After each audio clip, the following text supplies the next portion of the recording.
Barkanku da zuwa Anatomy and Physiology Hausa, tashan da ya fi kowanne wajen bayanin jikin ɗan adam da yadda jikin yake aiki. Idan wannan ne karanku na farko da kuka fara zuwa wannan tasha, ku danna mana alamar subscribe kuma ku yi following ɗinmu a kafafen sada zumunta domin samun shirye-shiryenmu da za su biyo baya.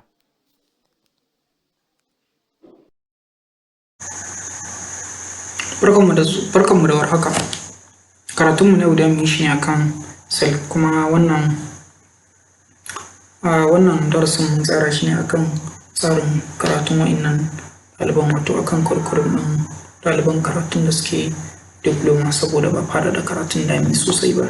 Shi ne kamar wa'innan ɗaliban irin su CHU da sauransu, wanda da mu zo matakin da da mu yi karatun da faɗi sosai, amma yanzu muna yin shi ne ma wa'innan ɗaliban daidai yanayin tsarin karatunsu don kar karatun ya yi faɗi da yawa. Ga kuma abin da za mu tattauna, content ɗin mu ga abin da karatun ya ƙunsa. Wa'innan su ne abubuwan da za mu tattauna a kansu.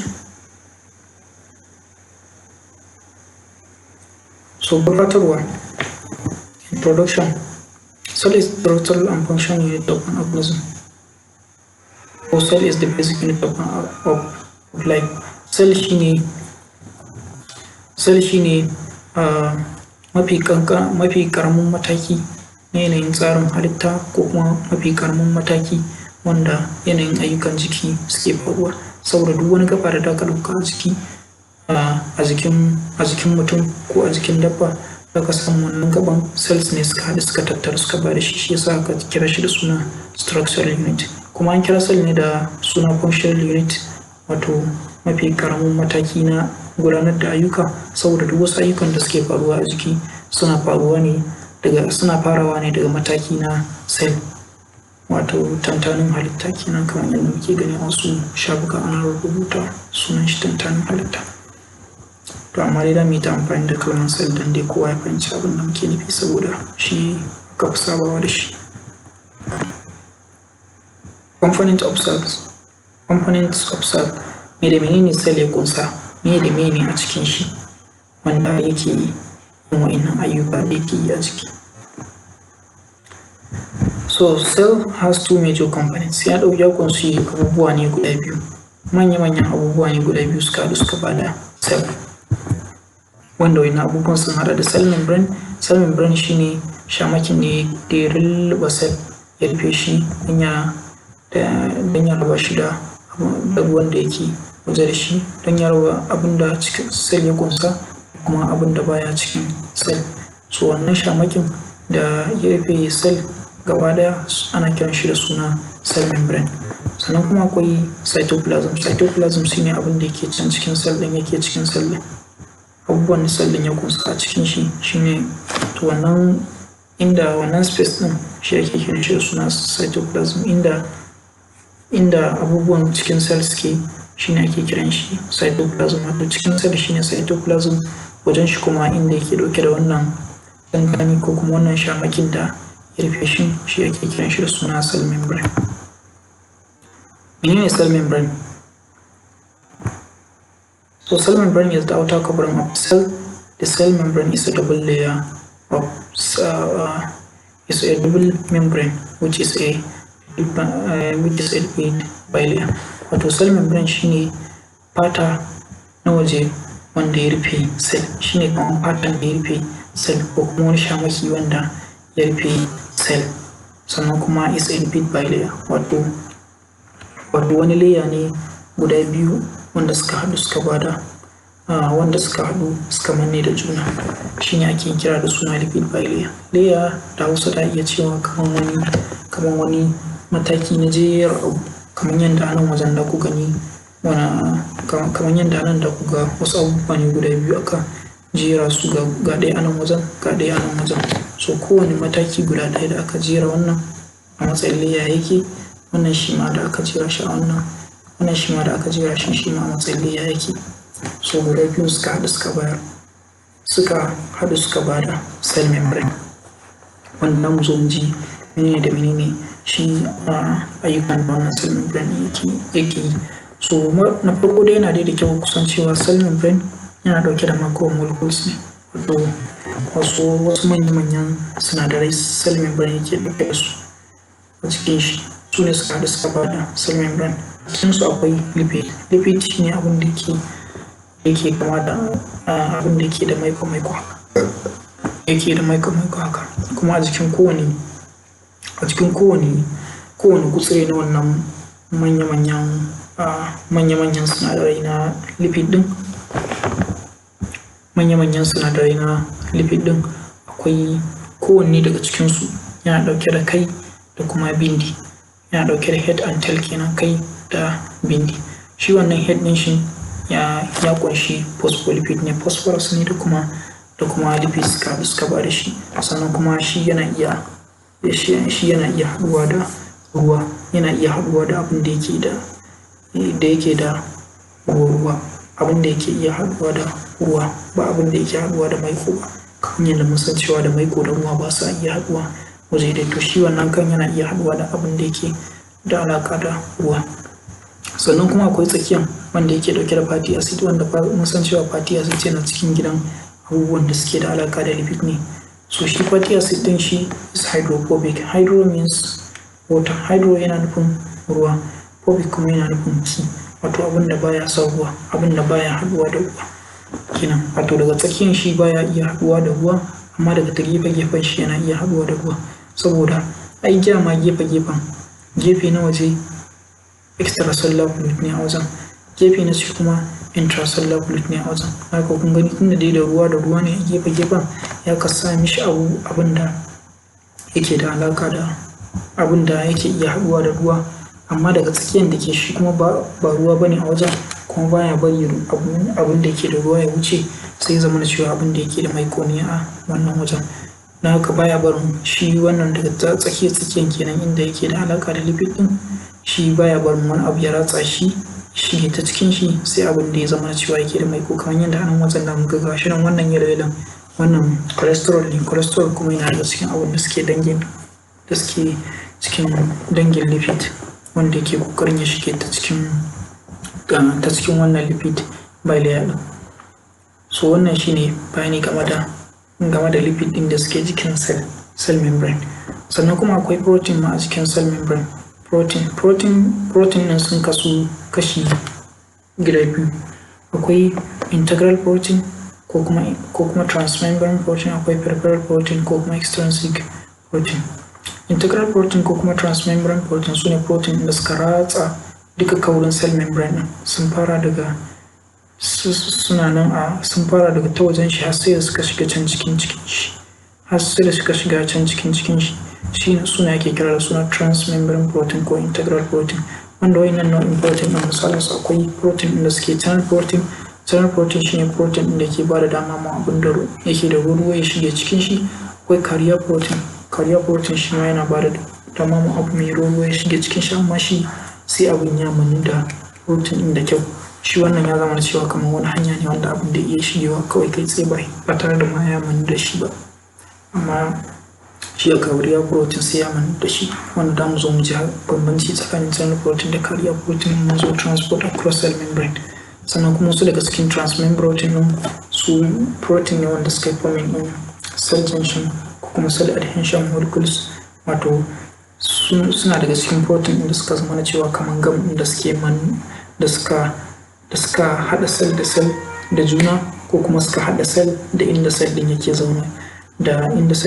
zaune wato sun zama to kamar wani gam ne wanda suka sa cell din ya manne da inda yake zaune dan kar ya tashi a wajen, ko kuma ya manne da dan uwan shi. Su ne cell adhesion molecules ko kuma wanda suke forming din cell junction, shamakin da yake tsakanin cell da cell kenan. Sannan kuma wasu daga cikin su transmembrane protein su wasu daga cikin su enzymes ne. Enzymes su ne wasu sinadarai ne wanda suke nika wasu sinadaran daban. Wasu daga cikin su kuma sun yi forming sun zamanto receptors ne na wasu hormones, wato receptors ne na wasu hormones. su ne kamar wani makulli wanda ake bude dama ko ba da dama ma wani hormone ya yi wani aiki a jikin cell. Da mu zo mu ji menene hormone a nan gaba. Sai kuma peripheral protein ko kuma integral proteins. Peripheral proteins su kuma su kuma sun manu da cell membrane ne a iya ɓangare ɗaya na cell membrane, ko a iya cikin shi ko kuma iya wajen shi, kamar yadda wannan shi ya manu da shi a iya wajen cell membrane, wannan kuma iya cikin cell membrane.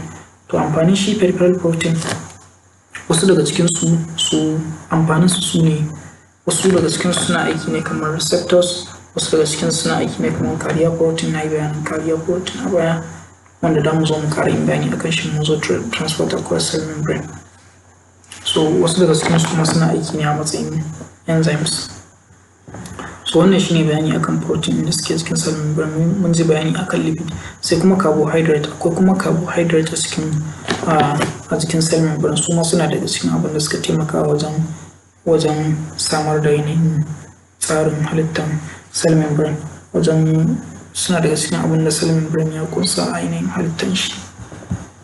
Wayannan su ne carbohydrate din. Carbohydrate din suna nan ne a matsayin long chain na carbohydrate ko complex carbohydrate, wanda aka fi sani da polysaccharide. Kuma carbohydrate din sun kasu gida biyu. Wasu daga cikin su sun manu da protein kamar wannan kenan, wanda suka manu da protein ana kiransu suna glycoprotein.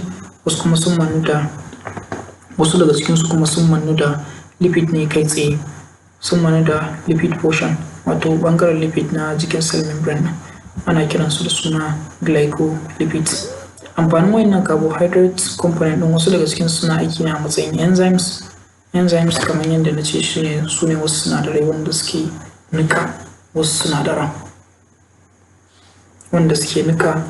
wasu sinadaran ko kuma su faffasa su zuwa wasu ƙananan sinadarai, su ne enzymes. Ko kuma receptors, wasu daga cikin suna aiki a matsayin receptors. Shine receptors na ce shine kamar misali kwado, ko kuma wani waje da ake budewa ko kuma a yi magana wa cell don ya ba da dama wani sinadari ya yi aiki a kan shi, ko kuma yi wani aiki na musamman. So menene da menene amfanin cell membrane? Functions na cell membrane kenan. Separate the ICF from ECF, shi yake rabe ruwan da yake wajen cell da kuma ruwan da yake cikin cell.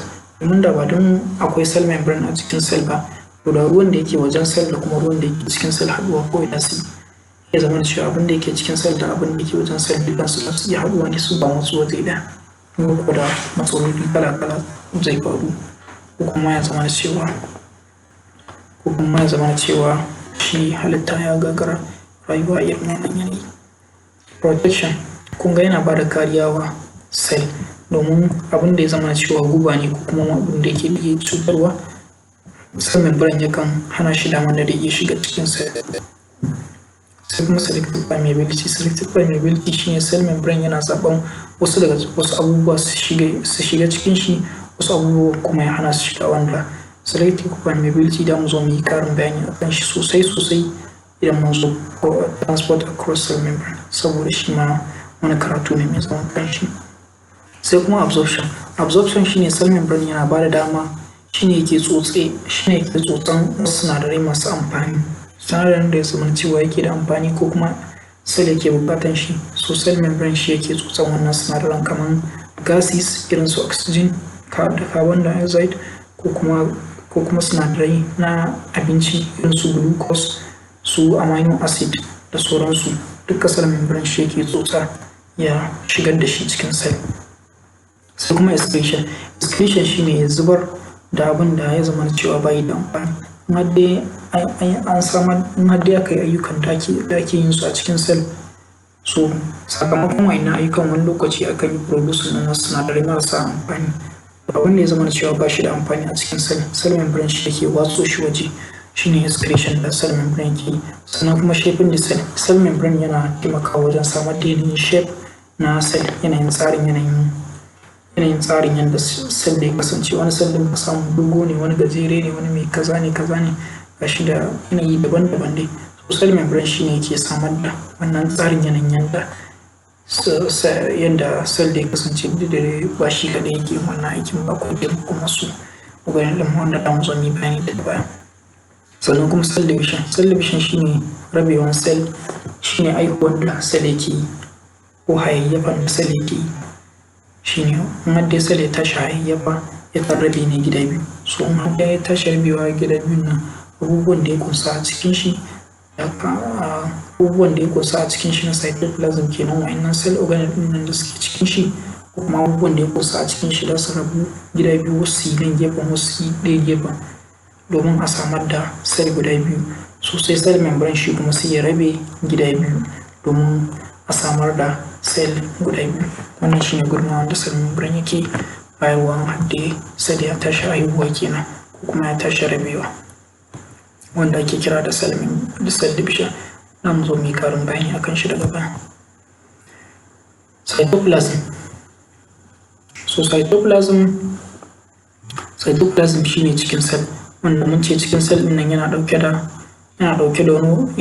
ruwa, yana ɗauke da kusan kaso 80 na ruwa a cikin shi, kuma wani ruwa na musamman a cikin shi cell membrane wanda ana kiran shi da suna cytosol.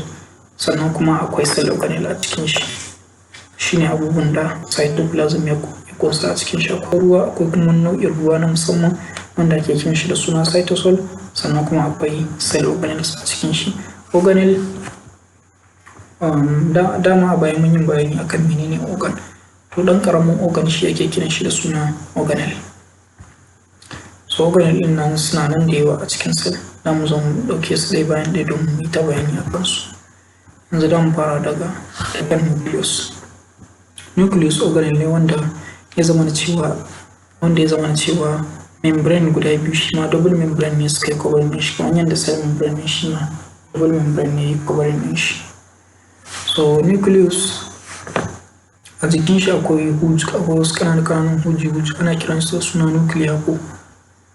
Sannan kuma a cikin shi daga tsakiya akwai wani waje da ake kiran shi da suna nucleolus, wanda yana ɗauke da RNA ne. Za mu zo yin bayanin menene RNA. Sannan kuma daga gefen shi kuma daga tanan wajen kenan, haka nan gefen yana ɗauke da DNA ne, wanda wannan wajen ana kiran shi da suna chromatin. Chromatin nan yana ɗauke da DNA ne wanda yake nannaɗe. Ayyukan da nucleus yake yi, functions ɗin shi kenan: control other organelles. Shi yake controlling ɗin sauran organelle, shi yake saka su aiki, shi yake kula da dukkan ayyukan da sauran organelles ɗin suke yi. Shi yasa ake kiran shi da suna kwakwalwan cell, brain of the cell kenan. Sannan kuma nucleus yana synthesizing RNA, yana producing RNA, yana samar da RNA. Shi yake haɗa RNA, yana taimakawa wajen haɗa RNA. Shi nucleus, wanda mun zo protein synthesis duk da muga yanayin yadda hakan yake faruwa. Sannan kuma nucleus yana ajiye DNA a cikin shi. Da mu zo mu ji menene DNA da kuma RNA. Sai kuma nucleus yana taimakawa wajen cell division. Saboda in har da aka zo cell division, DNA ne na cikin cell yake nannaɗewa ya koma chromosome, wanda shi wannan DNA din yana ɗauke da dukkan saƙon da cell yake, dukkan saƙo ko yanayin yadda halittar jikin mutum yake yana nan a cikin DNA ne. A riga da an tsara shi, an shirya shi a ainihin wasu sinadarai a cikin DNA. So DNA shi ne ke ɗauke da dukkan wannan saƙon, yaya mutum yake, dogo ne, fari ne, baki ne, kaza da sauransu. So DNA duka shi yake ɗauke da wannan saƙon. So in har da aka tashi raba cell gida biyu, cell division kenan. Cell ya tashi rabewa gida biyu ko ya tashi haihuwa kenan, wato cell division, yakan raba wannan DNA ne gida biyu. So DNA shi yana nan ne a cikin nucleus. Sannan kuma nucleus yana ba da gudunmawa wajen cell division. Da mu zo mu ji haka. Endoplasmic reticulum shi kuma wani tubular structure ne, wato wani halitta ne wanda yake kama da kamar wani tube kenan. Kuma shi wani structure ne wanda yake kama da tube, wanda nau'i guda biyu ne. Akwai rough endoplasmic reticulum, akwai smooth. Rough ɗin shine mai gurza-gurza kenan, smooth kuma shine wanda yake da laushi. Shi mai gurza-gurzan an sa mishi suna mai gurza-gurza ne, ko kuma rough endoplasmic reticulum, saboda akwai ribosomes da yawa wanda suka mammannu da jikin shi. Sakamakon sun mammannu da jikin shi ne, shi yasa yake kama da abu mai gurza-gurza. shi yasa aka sami shi suna rough endoplasmic reticulum. Shi kuma wannan smooth endoplasmic reticulum in kasancewa babu ribosome a cikin shi, to shi yasa ya zama cewa jikin shi ya yi simul, wato bai yi gurzo-gurzo ba kenan, shi yasa ake cin shi da suna smooth endoplasmic reticulum. Aikin endoplasmic reticulum, shi rough endoplasmic reticulum ayyukan sun haɗa da synthesis of protein, shi yana haɗa proteins da wasu sinadarai wanda yanayin asalin halittansu halitta ne na protein, kamar irin su peptide hormones misali kamar insulin kenan. Wannan shi yake produce ɗinsu, shi wannan rough endoplasmic reticulum. Sannan kuma degradation of wannan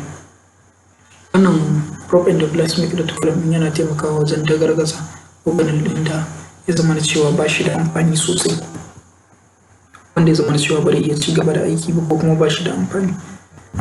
Sai kuma synthesis of lipid and steroid. Synthesis of, amma wannan function kuma na uku, wannan function na uku shi kuma wannan aiki na uku shi kuma aikin smooth endoplasmic reticulum ne.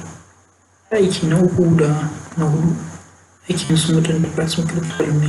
Synthesis of protein and steroid. Abin da ya zama synthesis of lipid and steroid shine yake hada abubuwan da ke tsarin halittar tsari ne na lipid, abin da yake kama da maiko haka, and steroids su ma abin da suke kama da haka. Shi wannan maiko kansa shi ne lipid ɗin, abin da kuma suke kama da shi su ne hormones, wato chemical ko kuma sinadarai na aika sako wanda ya zama cewa tsarin halittar tsari ne na lipid, su ne ake kiransu da suna steroids. Misalin su irin su sex hormones, irin su estrogen, progesterone da sauransu. Sannan kuma akwai detoxification. Detoxification kuma shine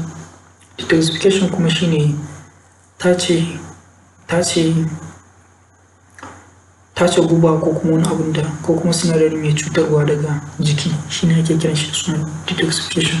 Su wayannan ayyuka guda biyun karshen na smooth endoplasmic reticulum ne, biyun sauran kuma na rough endoplasmic reticulum.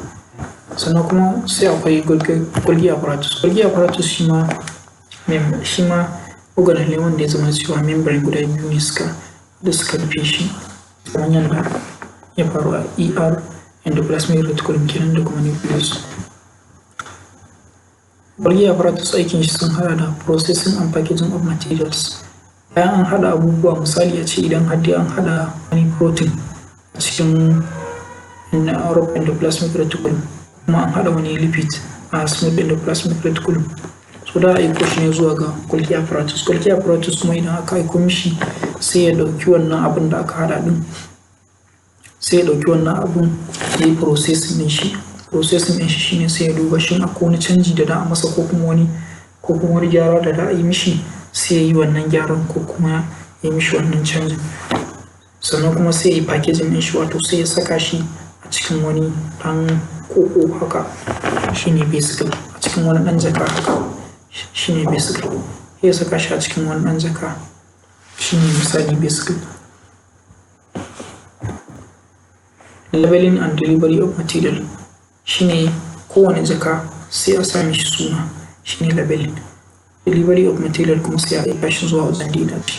Wannan aikin Golgi apparatus ne, shi yasa ake kiran shi Golgi apparatus da suna post office cell, wato gidan sako, yanda ake karbo sako na cell kenan, inda a aika shi zuwa wani waje, ko kuma ake kira shi da suna shipping department of the cell, wato wajen aika abubuwan cell kenan, abubuwan da ake hadawa a cikin cell. Lysosome shi ma wani organelle ne wanda ya zama cewa shi ne organelle inda membrane ɗin da ya rufe shi ya fi na kowa kauri. Membrane ɗin da ya rufe shi ya fi na kowa kauri a cikin organelle ɗin da membrane ɗin shi ya fi na lysosome kauri, kuma shi ma double membrane ne ya rufe shi. Ayyukan lysosome sun haɗa da degradation of macromolecule. Macromolecule su ne irin su carbohydrate, protein da lipid. Amma dai aka haɗa su a yanayin yadda suke da girma, sun fi karfin a ce sai ya iya amfani da su, sai an sake dagargaza su zuwa 'yan ƙananan yadda sai da iya amfani da shi. Sun har da aka sake dagargaza So lysosome shi aikin shi yana daga cikin aikin shi ne ya dagargaza carbohydrate ko kuma protein zuwa ƙananan sinadarai wanda cell da iya amfana da shi. Yasa yana dauke da enzymes irin su lipases, proteases, amylase da sauransu wanda suna faffasawa ko suna dagargaza macromolecules zuwa ƙananan sinadarai wanda cell da iya amfana da shi. Sannan kuma da degradation of one organ. Wannan a baya mun ce aikin endoplasmic reticulum ne ko of endoplasmic reticulum. So shi ma lysosome yana ba da gudunmawa wajen aikata wannan aiki. Yanda shi lysosome shi ne yake yanda shi of endoplasmic reticulum na farko har da ya samu wani out organelle din idan ya lullube shi ya saka shi a cikin jaka sai ya aiko wannan jakan zuwa lysosome. Sunan wannan jakan autophagosome. In har da ya aiko shi zuwa lysosome to shi kuma lysosome sai ya haɗu da wannan jakan su haɗu su manne su koma jaka guda ɗaya. Abubuwan da suke cikin lysosome kenan su shiga cikin wannan jakan. So shi wannan lysosome wanda bai haɗu da wannan jakan ba sunan shi primary lysosome. Shi kuma wanda ya haɗu da irin wannan jakan ana kiran shi da suna secondary lysosome. So shi secondary lysosome shi a primary lysosome enzyme ɗin ba sa aiki, ba su fara aiki ba tukunna, amma a secondary lysosome enzyme ɗin sai a kunna su fara aiki. To dama su ne suke aikin dagargaza wannan organelle ɗin ko kuma wani abu mai cutarwa irin su bacteria da sauransu, duka aikin lysosome.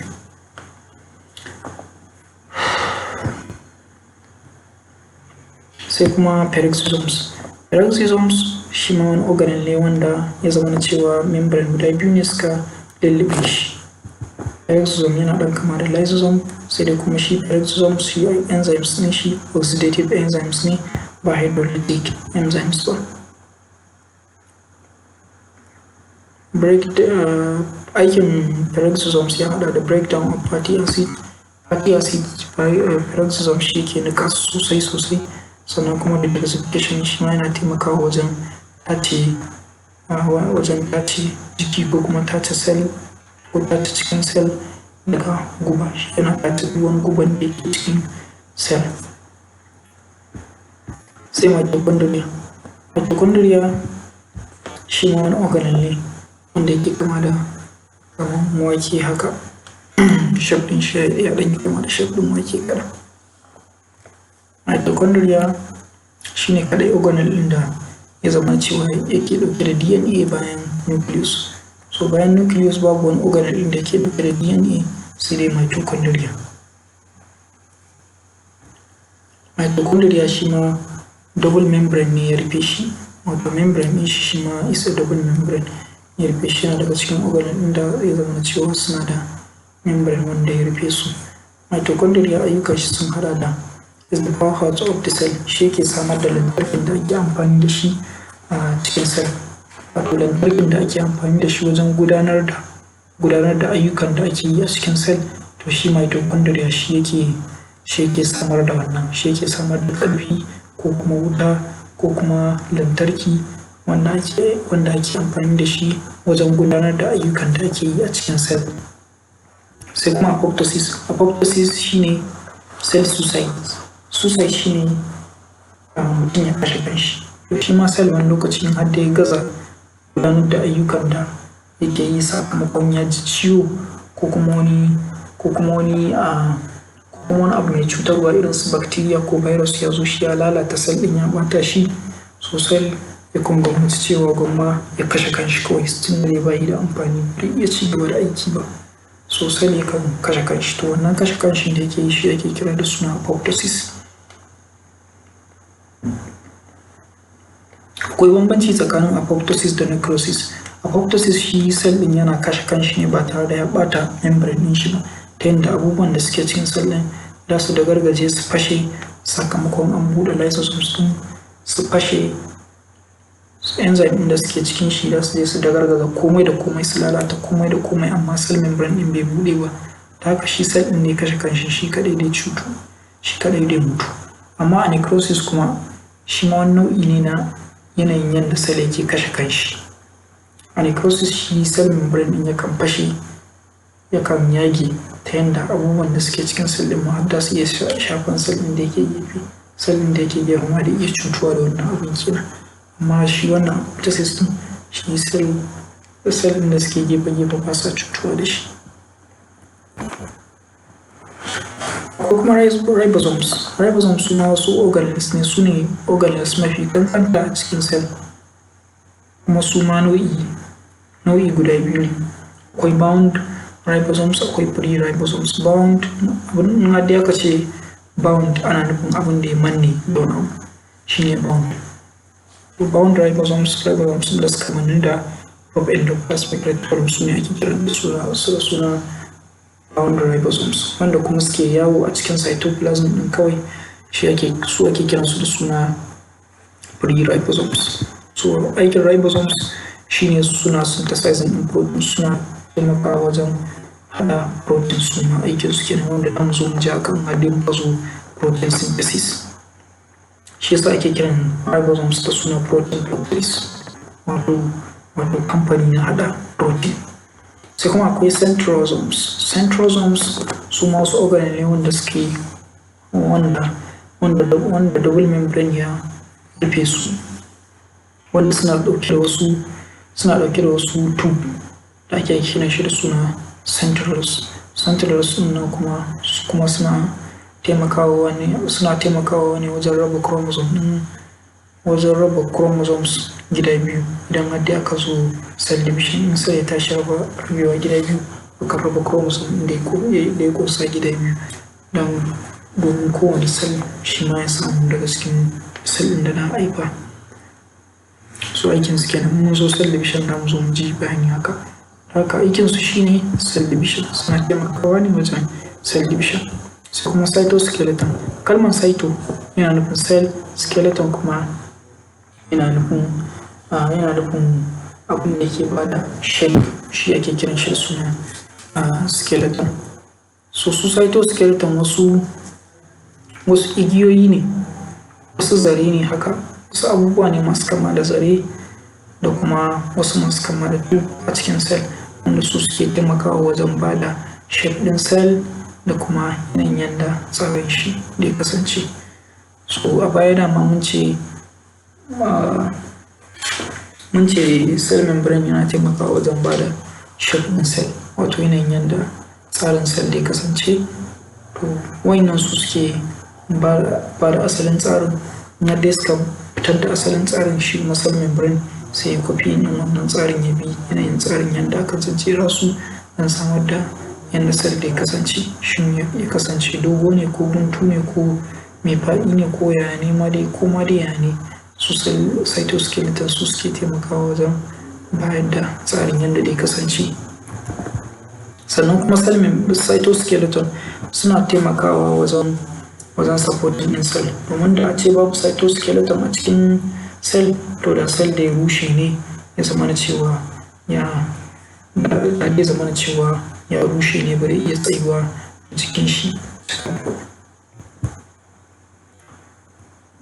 Sai kuma somatic cells da germ cells, menene bambancin da yake tsakanin somatic cells da kuma germ cells? In aka ce somatic cells me ake nufi? So somatic cells is the any body cell that is not involved in reproduction. Somatic cells ne cells da ba sa ba da gudunmawa, cells ne cells da ba amfani da su wajen reproduction, wato cells da ba reproductive cells ba. Tsarin su ne kawai cells da kawai duka cells din jiki in banda sperm cell da kuma egg su ne kadai ba somatic cells ba. Haka duk wani cell da baya cikin wannan yana cikin somatic cells. Ga misalai na somatic cells su ne kamar zaren nama, myocyte kenan ko kuma muscle fiber, ko kuma kamar wayannan su kuma su ne red blood cells, jajayen kwayoyin halittun da suke cikin jini. Akwai kuma white blood cells, fararen kwayoyin halittun da suke cikin jini kenan. Akwai epithelial cells, su ne cells da suka rufe jiki kenan ta bangaren fata da kuma cikin organs din da ya zama cewa suke da space a cikinsu. Akwai adipocyte cells da suke cikin kitse kenan. ko cells ɗin da suke cikin kitse. Akwai kuma nervous cells, nerve cells. Nerve cells su ne cells ɗin da suke kai saƙo daga waje kaza zuwa waje kaza, suke ɗaukan saƙo suke kaiwa. Su ne cells ɗin da suka haɗu suka ba da jijiyoyi na kai saƙo daga wannan wajen zuwa wannan wajen. So duk wani cell wanda baya cikin wanda ba wannan sperm cell ba ko kuma egg, to ana ɗaukan shi ne a matsayin somatic cell. Da haka akwai osteocytes. Osteocytes su ne cells da suke cikin ƙashi, bone cells kenan. Su ma dukansu misali ne na somatic cells, da kuma cells ɗin ma da ba mu kirgo a nan wajen ba. To yanzu kuma menene germ cells? Kun ga bayani akan germ cells, kun ga yanzu ko ba faɗa ko ba sani. Haka cells ɗin da suke ɗin da ake amfani da su wajen reproduction su ake kira su da suna germ cells. Ga misalin sunan da sperm da egg su ne. Misalin sperm shi ne na ɓangaren namiji, egg kuma da ɓangaren mace, wanda an haɗe an samu saduwa su ake amfani da su wajen a samar da ɗa da a raine shi a cikin mahaifa zuwa lokacin da ya girma a haife shi.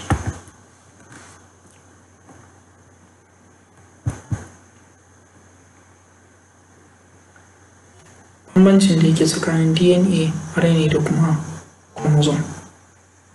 Wannan baya cikin asalin wannan karatun, baya cikin wannan bambancin da ɗanyi na DNA, RNA da chromosome baya cikin tsarin karantarwa ku.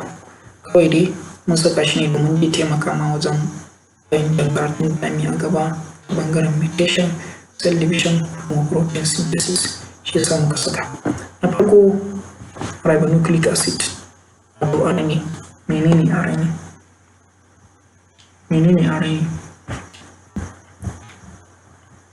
RNA shi wani nucleic acid ne, yana daga cikin nau'i na nucleic acid, wato wasu sinadarai wanda suke ɗauke da yanayin tsarin halitta ko kuma suke ɗauke da tsarin saƙon jikin mutum ko kuma tsarin saƙon yanayin halittar jikin mutum ko tsarin saƙon wani aiki da za a rinka gudanarwa a cikin cell.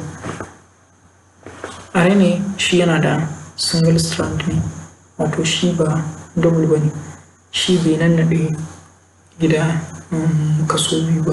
Shi RNA is a single strand.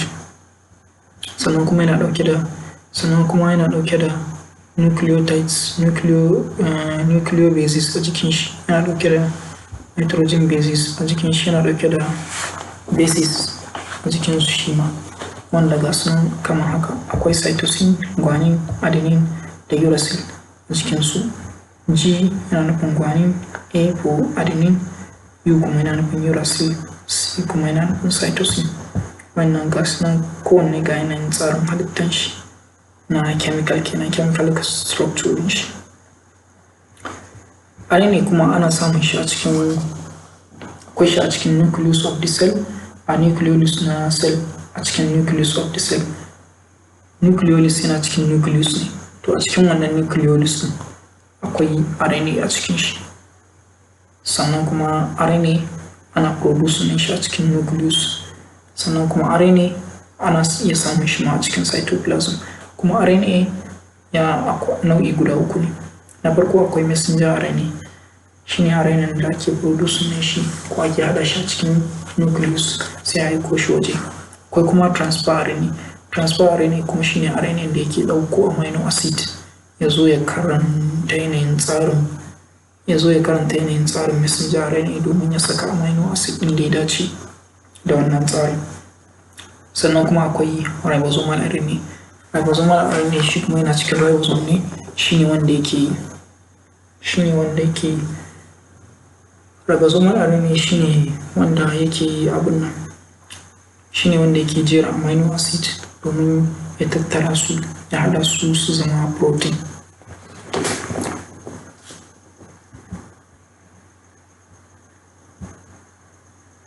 Sai kuma DNA.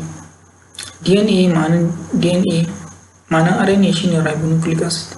Ma'anan DNA kuma shi ne deoxyribonucleic acid. RNA an sami shi da sunan ribonucleic acid ne kasance yana dauke da ribose sugar. shi kuma DNA yana ɗauke da deoxyribose sugar, wanda wannan karatun ya faɗi kawai ba sai mun zo wannan ba, wannan matakin ba mu shiga can har haka ba.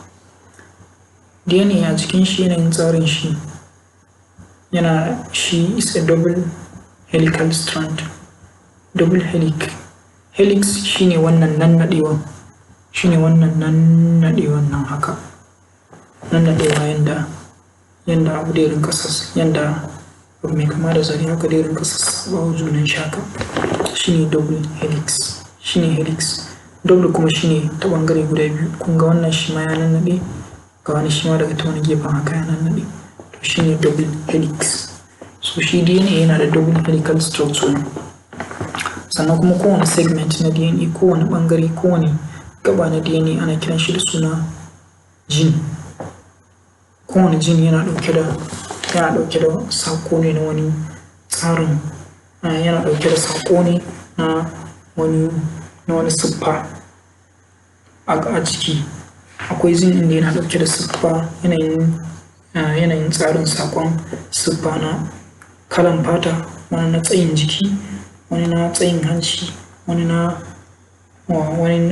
kalan gashi da sauransu.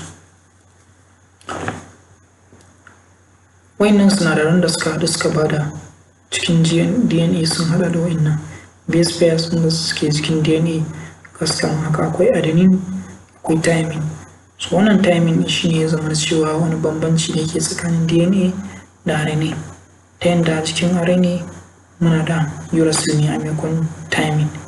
So akwai adenine wanda shi yana haduwa ne da thymine a cikin DNA.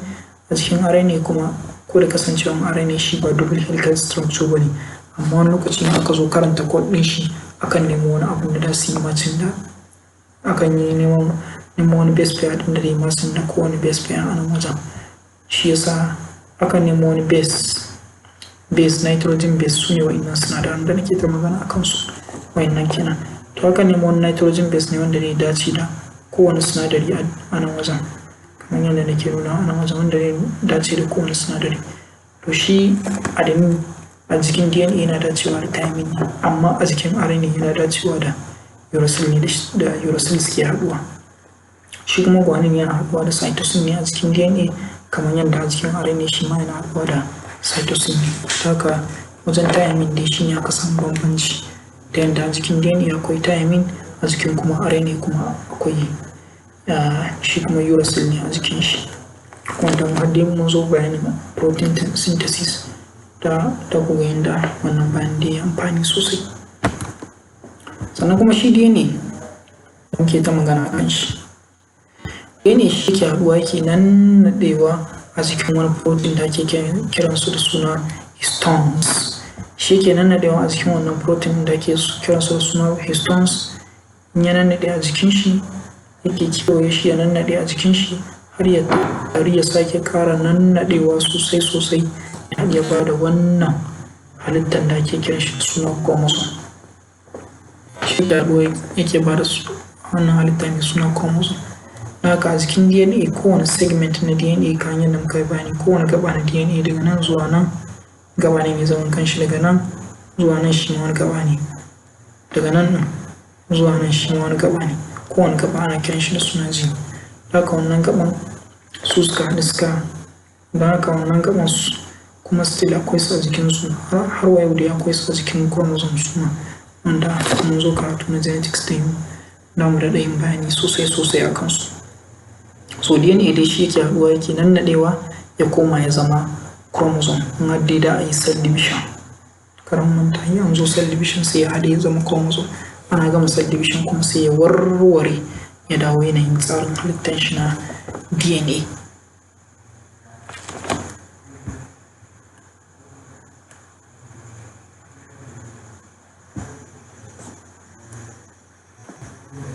Yanzu da mu ji menene cell division.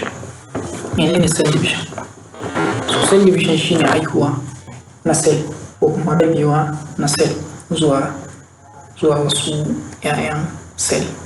So cell division is the process by which cell divides to form daughter cell. Cell division shine wani tsari wanda cell yake bi wajen rabewa gida biyu domin ya samar da 'ya'yan cell. Cell division. Cikin kowane cell yana ɗauke da chromosomes, yana ɗauke da chromosomes guda 3 wanda suke tagwaye. Kun ga guda 23 tagwaye 23 yana ɗauke da tagwayen chromosomes 23. Kun ga 46 kenan tunda dai tagwaye ne. Tagwayen chromosomes 23, tagwaye 23 ke ɗauke da su a chromosome a cikin su, wanda kun gani tunda dai an ce tagwaye ne, kun ga biyu kenan, su 23 guda 23 ba, wanda shine dai bana 46, to chromosomes guda 46 ne a cikin kowane cell. So a cikin wannan 46 guda 20, so tagwaye 22 wato 44 kenan, su ne ake kiransu da suna autosomes, wanda su ne chromosomes da suke bayar da yanayin tsarin halittar jiki.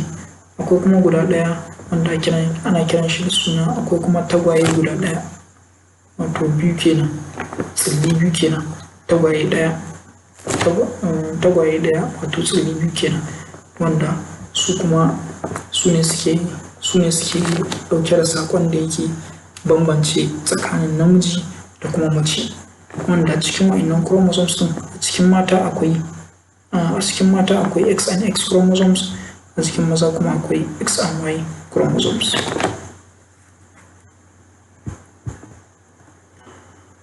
Cell division shi ya rabu gida biyu ne, nau'i guda biyu ne, akwai mitosis akwai meiosis. Bari mu fara da mitosis. Mitosis shine nau'in cell division wanda yake faruwa cell ya rabe gida biyu domin ya bada cell ɗin da yake ɗauke da diploid number of chromosomes. Kuma da ka iya cewa mitosis shine nau'in cell division ɗin da yake faruwa a somatic cells. A baya mun yi bayani akan menene somatic cells. So mitosis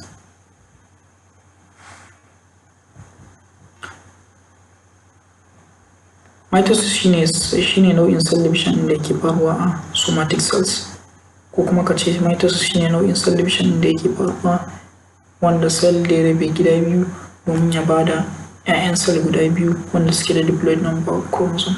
Diploid number of chromosome shine double half number of chromosome. Wannan 23 in har dai ba pair bane to kun ga half kenan, haploid kenan. To in har dai zama cewa pair ne yana nufin half times 2 kenan, shine diploid, wato 23 pairs kenan. Chromosome da yake da cell da yake da 23 pairs of chromosome shine diploid cell kenan. Cell that has a diploid number of chromosome shine cell da yake da dauke da 23 pairs of chromosome. Wanda mu zo mu ji aka yi cell da aka ce yake da 46 yake da rabuwa gida biyu kuma ya sake mana 23 pairs, wanda kowanne ya matsayin 46 yake. Sai kuma meiosis. Meiosis shine nau'in cell division da yake faruwa wanda cell ya rabe domin ya bada 'ya'yan cells da suke dauke da haploid number of chromosomes. Ya bada cell da yake dauke da 23 chromosomes but unpaired, wato 23 pairs amma wa'inda ba tagwaye ba. Wa'innan chromosomes ne tsuransu guda 20 ba tagwaye ba. Wannan kuma da ya bada cells da suke dauke da chromosomes guda 23 amma tagwaye, kun ga 46 kenan a 'ya'yan meiosis. Shi kuma a 'ya'yan mitosis kai 46 kenan, wato shine 23 tagwaye. Amma a 'ya'yan mitosis kuma ana samar da cells ɗin da suke 23 ne wa'inda ba tagwaye ba. Za ka iya cewa meiosis shine nau'in cell division ɗin da yake faruwa wanda a germ cells kuma yana bukatan zagaye biyu ne na meiosis, wato zagaye na farko da kuma zagaye na biyu. Cells na suka rabe gida biyu a zagayen farko, su ma 'ya'yan su ma su sake rabewa gida biyu a zagaye na biyu, wanda da mu zo mu ji bayani akan mitosis. ga abin da ke faruwa a mitosis. Taƙaitaccen bayani akan mitosis. Mitosis yana faruwa ne a wa'innan matakan.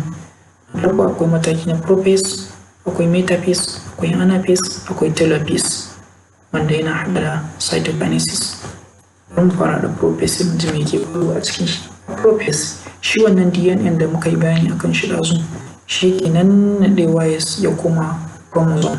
In har dai naɗe ya koma chromosome, da haka kuma mun ce DNA kar ku manta da yana cikin na cikin nucleus ne da shi muke magana. Shi ke nannaɗewa ya koma chromosome. Kuma kar ku manta da a cikin nucleus nan akwai nucleolus. So nucleolus nan yana ɓacewa.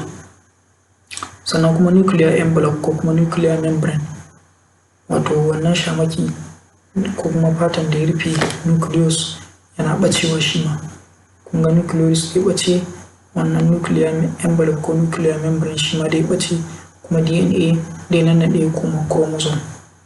Kun ga chromosomes sun da su zama to in free space kenan, kamar cytoplasm haka kenan. Sannan kuma wa'innan centrosomes sun da su fito, kowanne yana ɗauke da wasu zare-zare wanda ana kiransu da suna mitotic spindles. Kowane centrosome ɗin nan guda biyu, cikin centrosome guda biyu da suka fito daidai matsa kowane gefen cell kenan, daidai matsa wannan gefen, daidai matsa ɗaya gefen da yake kallon wannan ko da yake saɓanin wannan. Duka a prophase haka ne suke faruwa. Amma da aka zo metaphase, su wa'innan chromosomes ɗin za su haɗu su jera a tsakiyar cell. In suka jeru, su wa'innan sister chromatids ɗin nan, chromatids yanzu ana kiran shi da sunan chromatids. Chromatids ɗin nan za su haɗu su jera a tsakiyar cells, wanda kun san da in pairs kenan. Za su jeru, tagwaye ne, za su jera a tsakiyar cells kenan dukkansu guda tagwaye 23 nan za su haɗu su jera a tsakiyar cells. Idan suka jeru a tsakiyar cell, sai kowane zare daga cikin zaren centrosomes daga cikin zaren da suka fito daga centrioles nan za su haɗu su je su taɓa chromosomes su manu da chromosome a tsakiyar shi, centromere kenan nashi.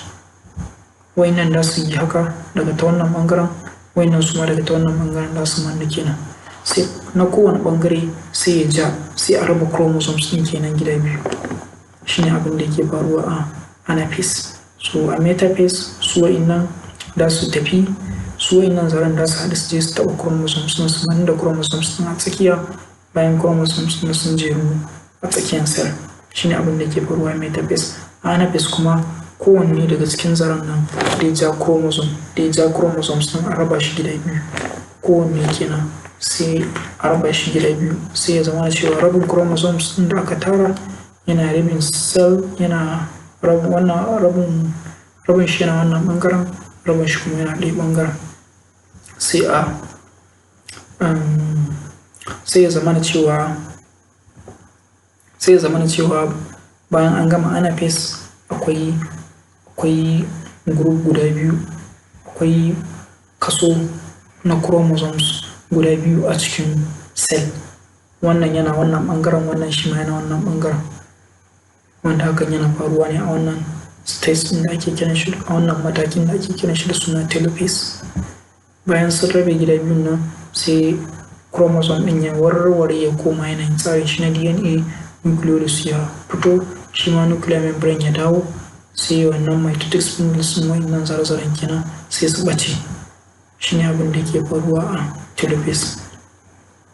To asalin abin da yake faruwa kafin kowane irin nau'in cell division ya faru, DNA ɗin cell yana ninkuwa, cell yana ninka adadin DNA da yake da shi, ta yadda asalin DNA da yake da shi da iya haɗa chromosomes ne guda tagwaye 26, wato 46 kenan. Amma kafin cell division ya faru, sai ya ninka adadin chromosome da yake da shi, sai ya zama na cewa a maimakon wannan 23 tagwayen wanda ya yi daidai da 46, ya zama na cewa dai iya haɗa DNA he zama cewa dai iya haɗa chromosomes da suka kai adadi 46 tagwaye, wanda ya yi daidai da 92 kenan. Kun ga shine idan har dai cell ya rabe gida biyu a ƙarshe a telophase kenan, sai zama cewa an raba 96 gida biyu, sai a samu 46 wanda ba tagwaye ba, wanda suka yi daidai da 23 tagwaye a kowane cell.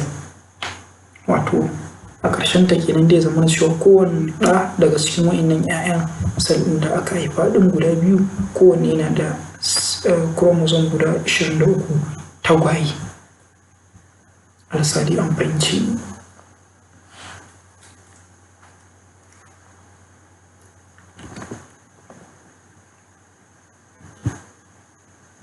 Meiosis. An ƙara maimaita bayanin da na yi a baya. Na ce kafin kowane cell division ya faru, kafin kowane iri, ko mitosis ne ko meiosis ya faru, akwai wani matakin da cell ɗin yake rayuwa a cikin shi kafin ya zo matakin haihuwa, wanda wannan matakin ana kiran shi da suna interphase. Matakin haihuwan kuma shine mataki na cell division, wanda in a somatic cells ne mitosis shi yake faruwa, a germ cells kuma meiosis shi ne yake faruwa. To kafin a zo ga mataki na cell division, asali cell yana ɗauke da DNA ne wanda zai iya nannaɗewa ya bayar da chromosomes guda 23 tagwaye, wato 23 bibbiyu kenan, so 23, wanda shine daidai da 46. To kafin cell division ya faru, in har dai cell yana so ya haihu, yakan ninka adadin DNA ɗin da yake da shi, wanda wannan DNA ɗin da yake da shi a maimakon a ce dai yi 23 tagwaye na bibbiyu so 23, to sai a ninka adadin shi ya zama na cewa da a ninka adadin shi so biyu, wanda dai iya zama na cewa dai iya yin dai iya haɗa chromosomes guda 46 tagwaye, wato 46 bibbiyu kenan, ta yanda da a samar da DNA kenan wanda zai iya haɗa 46 chromosomes guda 46 tagwaye kenan, wanda ya yi daidai da 92. Da haka sai a zo a fara cell division, sai cell division ya faru, ko mitosis ne wanda ke faruwa a somatic cells, ko kuma wannan meiosis wanda ke faruwa a germ cells. Da haka kuma kada a manta da mun ce meiosis shine nau'in cell division da yake faruwa a somatic cells, a germ cells kai, shine nau'in cell division da ke faruwa a germ cells, kuma yana dauke da wa'innan matakan kamar haka. Kuma kada a manta da cewa shi meiosis shi nau'in cell division ne wanda yake buƙatar zagaye biyu na cell division, sai cell ɗin ya sake rabewa, 'ya'yan shi masu sake rabewa. Da haka yanzu bari mu ji bayanin meiosis.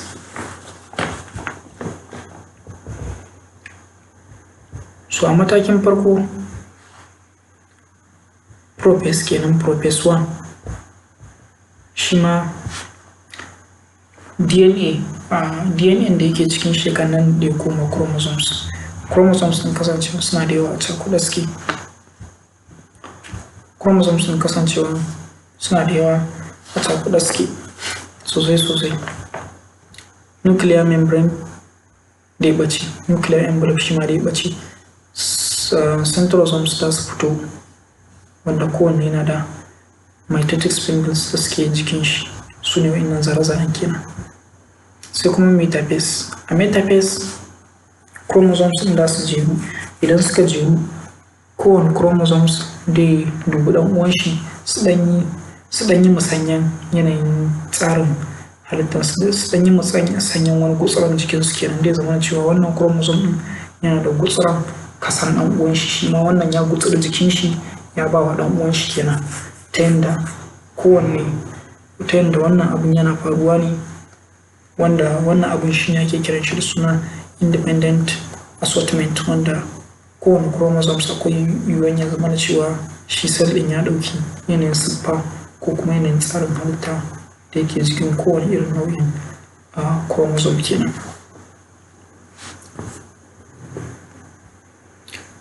chromosomes ɗin da su jeru kuma da su ɗan yi musanyan wani gutsire na ɓangaren halittar jikinsu.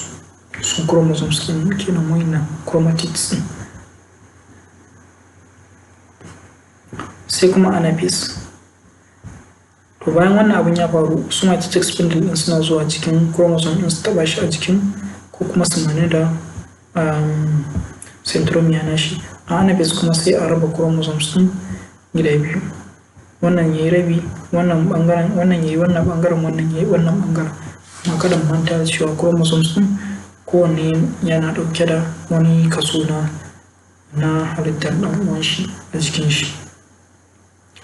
Sai kuma a telophase 1 shi kuma abin da yake faruwa shine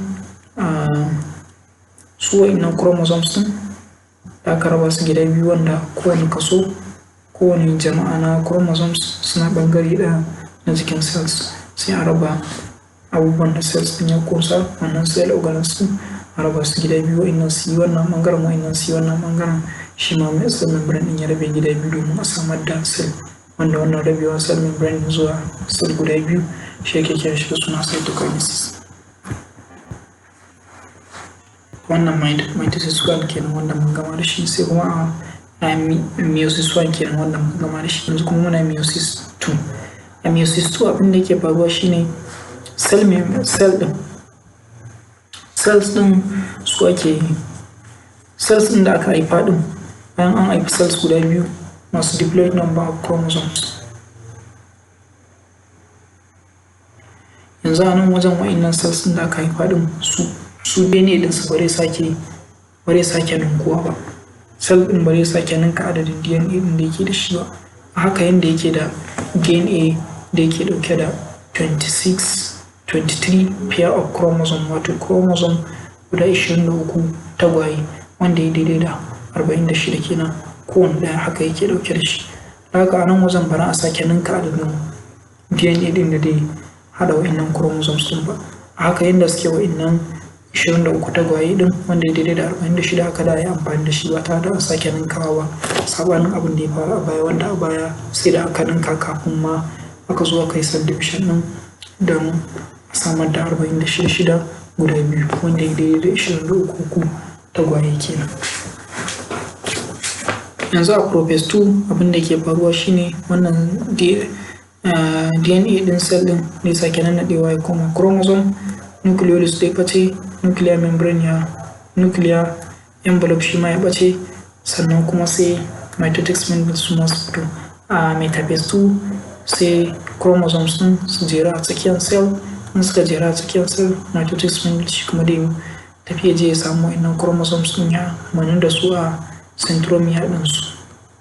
Sai kuma anaphase 2 shi kuma wannan zare-zaren mitotic spindles kenan da su raba chromosomes ɗin gida biyu. Sai kuma a telophase 2 zai zama na cewa an samu nau'i guda biyu ko kuma jama'a guda biyu na chromosomes. An samu group guda biyu na chromosomes a cikin kowane cell kenan. Sai cytoplasm ɗin cell ɗin da cell membrane ɗin su rabe, wanda wannan shine cytokinesis wanda ke faruwa bayan telophase, wanda a cikin telophase in ban manta ba nuclear membrane da nucleolus suna dawowa, shi kuma chromosome ɗin ya warware ya koma asalin tsarin shi na DNA, sannan kuma wannan zare-zaren mitotic spindles kenan wannan sai su ɓace saboda sun gama yin aikin da su. A ƙarshen ta dai da a samar da cells guda 4 wanda suna ɗauke da haploid number of chromosomes, wato half normal number of chromosomes kenan, wato 23 wanda ba tagwaye ba. Saɓanin da iyayensu wanda suke 23 tagwaye. So yanzu a nan wajen abin da yake faruwa, kasancewa mun ce a mata suna su chromosomes, sex chromosomes su X and X ne.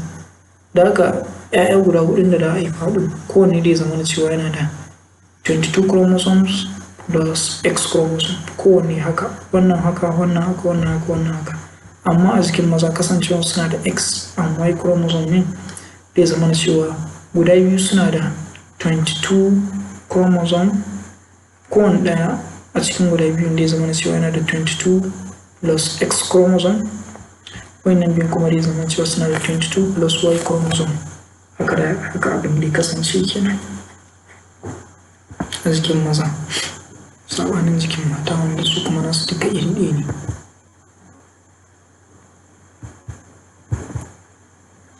Ga taƙaitaccen bayani abin da yake faruwa a meiosis. Shi asalin uba na cell ɗin shi yake rabewa ya haifi 'ya'ya guda biyu, wanda shi wannan uban kafin su kai ga mataki na yin cell division ɗin nan, shine an ninka DNA ɗin shi yadda dai iya haɗa adadin chromosomes ninki biyu na chromosome ɗin da yake da shi, wato a maimakon a ce yana da adadin chromosome 23, to ya ninka wannan adadin 23 ya koma 46 tagwaye. A maimakon a ce 23 tagwaye ya koma 46 tagwaye, wanda ya daidai da 92, wanda hakan yana faruwa ne kafin a fara cell division. To in har da aka zo shi wannan uban da ya haihu ya rabe gida biyu zuwa 'ya'yan cell guda biyu kenan, wanda kowanne daga cikin ɗan da ya zama cewa an raba masa wannan 92, sai ya zama cewa kowanne na da 40 cell chromosomes guda 46 kenan, wanda ya daidai da 23 tagwaye, wato 23 so biyu kenan, biyu. Kowanne daga cikin wa'innan 'ya'yan da aka haifa ɗin shi ma dai sake rabewa gida biyu, amma su in suka tashi rabewa ba a ninka musu DNA ɗinsu ba, balle ya zama cewa an ninka 23 ba a ninka DNA ba.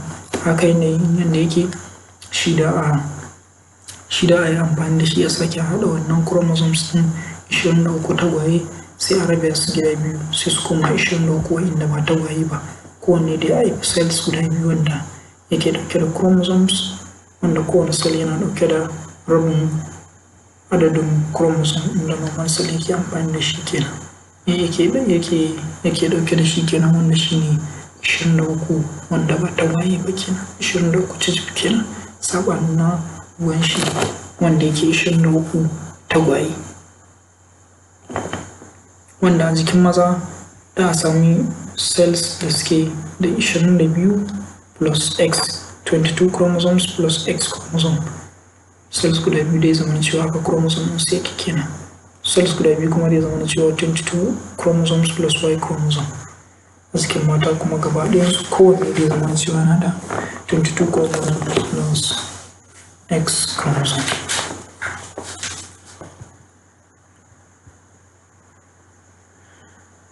Sai protein synthesis. Protein synthesis shine kuma wani mataki, shine wani tsari da cell yake bi wajen haɗa protein ta hanyar amfani da genetic code da ke cikin DNA, ta hanyar amfani da saƙon da ke cikin DNA don ya haɗa protein. Shine tsarin da cell yake bi wajen amfani da saƙon da ke cikin DNA don ya haɗa protein. Ga kuma matakai da cell yake bi wajen haɗa wannan DNA ɗin.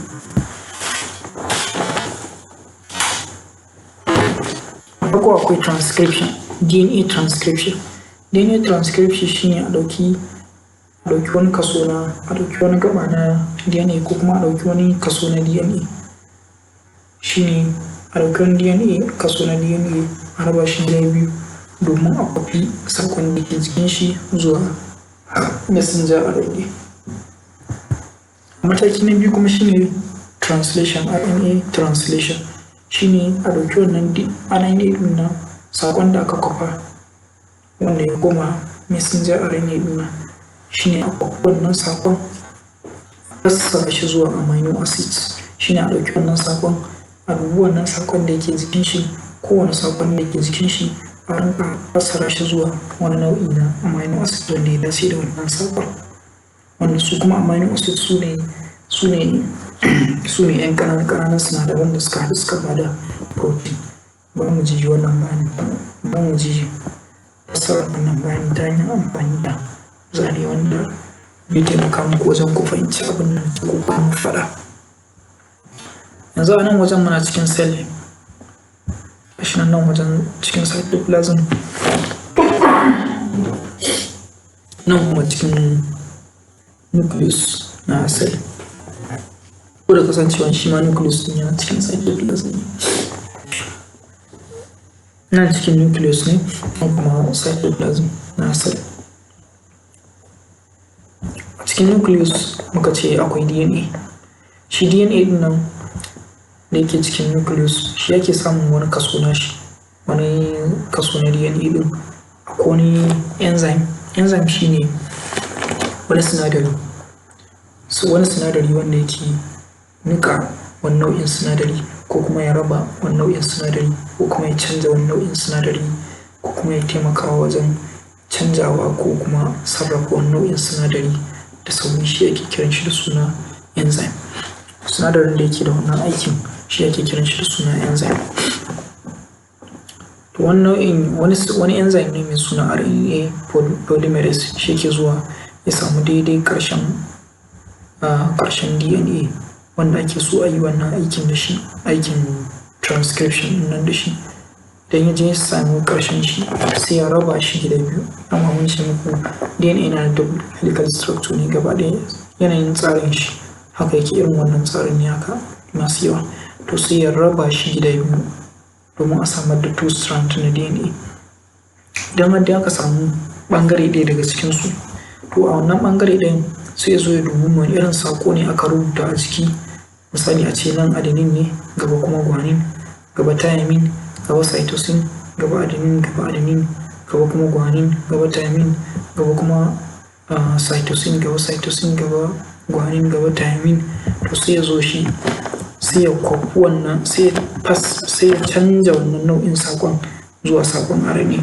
Sai a ɗauko wa'innan base pairs ɗin, kowanne sai a duba adenine me ya dace da shi. Adenine yana haɗuwa ne da thymine a jikin DNA, to amma yanzu RNA ake so a haɗa. Haka adenine sai ya haɗu da uracil, AU kenan. Sai a zo na gaba kuma menene? Na gaba kuma misali guanine ne. Guanine yana haɗuwa da wane ne a jikin DNA? Yana haɗuwa ne da cytosine a jikin DNA, kuma a jikin RNA ma da cytosine yake haɗuwa. Da haka wajen da ake samun bambancin kawai wajen adenine ne da thymine, wanda adenine yana haɗuwa da uracil ne a jikin RNA. Da haka nan wajen duk inda aka ga adenine sai a sa uracil a wajen da aka ga guanine sai a sa cytosine. Shi ma haka wajen da aka ga thymine a jikin DNA sai a saka mishi uracil, sai a sa uracil, sai a saka adenine a wannan wajen da kuma yake da adenine a jikin DNA sai a saka haka. Sai ya kwafi ɗin wannan saƙon ta hanyar ɗaukan saƙo na messenger RNA. A ƙarshe dai zamana cewa an haɗa wannan messenger RNA ɗin. In har dai aka haɗa shi sai a aika shi wajen nucleus. Idan ya fita daga cikin nucleus dai gangara ya fita daga cikin nucleus ya shiga cytoplasm. Idan ya je cytoplasm dai haɗu da ribosome kuma sai ya dubi daidai ƙarshen wannan messenger RNA ɗin, sai ya haɗu da shi ya mannu da ƙarshen shi. Shi kuma idan har da ya mannu da ƙarshen shi nan sai transfer RNA ya zo shi yana karanta saƙon da yake jikin wannan messenger RNA ɗin. Yana karantawa, transfer RNA ɗin da dai karanta ɗin kowanne dai dubu wani irin saƙo ne a ciki, sai a nemo transfer RNA wanda ya dace da wannan saƙon. Misali nan wajen na dai guanine GUC ne ko guanine uracil cytosine ko, sai a dubi guanine me dace da shi, wani transfer RNA ne nashi ya dace da wannan G wanda yake da saƙon da ya dace, suke haɗuwa da GUC ɗin nan. G for guanine yana haɗuwa da menene? Yana haɗuwa da cytosine ne ko? To sai a duba wane ne ke da cytosine, wane ne ke da cytosine, adenine, cytosine, adenine, guanine kai. Inda dai cytosine yana haɗuwa da guanine ne. Sai a nemo transfer RNA wanda ya dace da wannan saƙon, sai ya zo shi ya karanta wannan saƙon, ya zo ya mannu da shi ya haɗu. In har da ya mannu da shi ya haɗu da shi, to shi kuma transfer RNA, kowane transfer RNA yana ɗauke da amino acid a tattare da shi. In har da ya karanta wannan saƙon sai aika sai ya sake wannan ɗin shi, sai ya sake amino acid ɗin da yake jikin shi. In ya karanta sai ya sake amino acid ɗin da yake jikin shi ya tafi abin shi. Kun gani ga shi nan wannan ya karanta ya sake amino acid ɗin shi ya yi gaba ga amino acid ɗin shi nan. Wannan ma ya zo ya sake amino acid ɗin shi haka har amino acid ɗin ya yi ta haɗuwa ya zama to sarƙa ne dogo na amino acid. In ya zama dogon sarƙa an gama haɗa sarƙar amino acid ɗin da ake so, an gama karanta saƙon da yake, an gama fassara saƙon da yake cikin messenger RNA ɗin zuwa wannan amino acid ɗin. Amino acid ɗin ya zama dogon sarƙa ne na amino acid. To shi kuma sai ribosomal RNA shi kuma sai ya je shi ya haɗu ya shirya wannan amino acid ɗin ya canja shi zuwa protein. To haka ne ake bi wajen protein synthesis, wanda wannan process ɗin wasu textbooks sun buga ana sa gene expression dai ko kuma wasu irin nau'in bayanin dai daban. Wannan shi ne protein synthesis a taƙaice. Sai mutation. Genetic mutation refers to the change in DNA sequence in a gene or chromosome of an organism which result in creation of new character.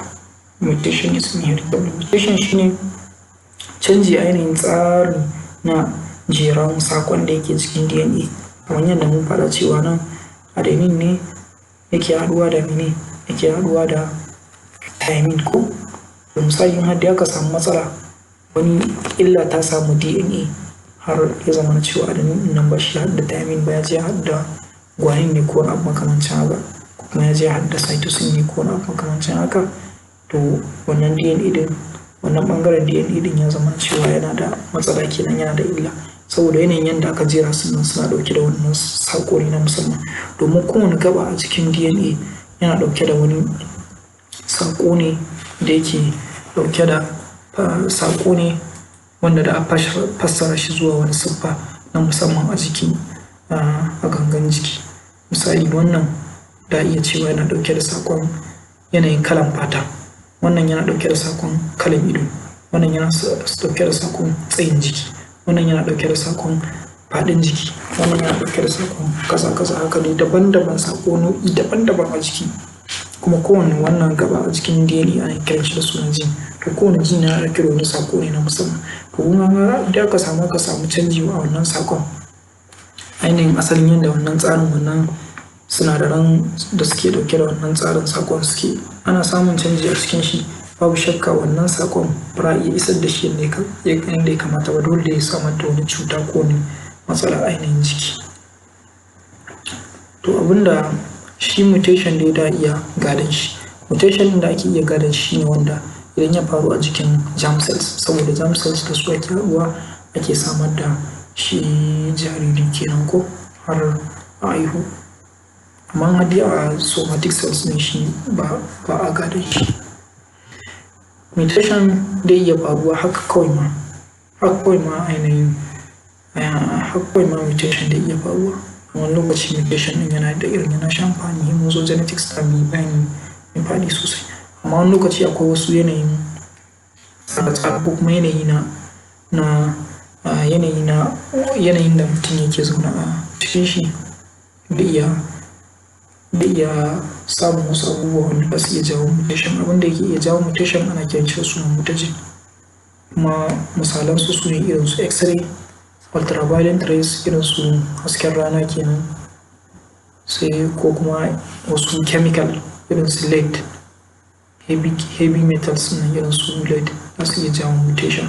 Ko wani lokaci kwayoyin, ko kuma wani lokacin magani, shi ma kwayoyin magani wanda in sun yawa ko wani abu kan zaka da su iya samar da wani cutarwa a cikin cell, ko kuma wani kwayan magani wanda ya zama da cewa asalin shi lafiyayye ne, mutum ya sha, mace ta sha a jikinta lafiya kalau, amma in tana da ciki da iya shiga ya tsallaka ya shiga cikin jikinta ya je cikin jikin ɗanta ya samar masa wani mutation, ko kuma ya samar masa da wani mutation ne wanda da iya haifar masa wani cuta a jikin shi.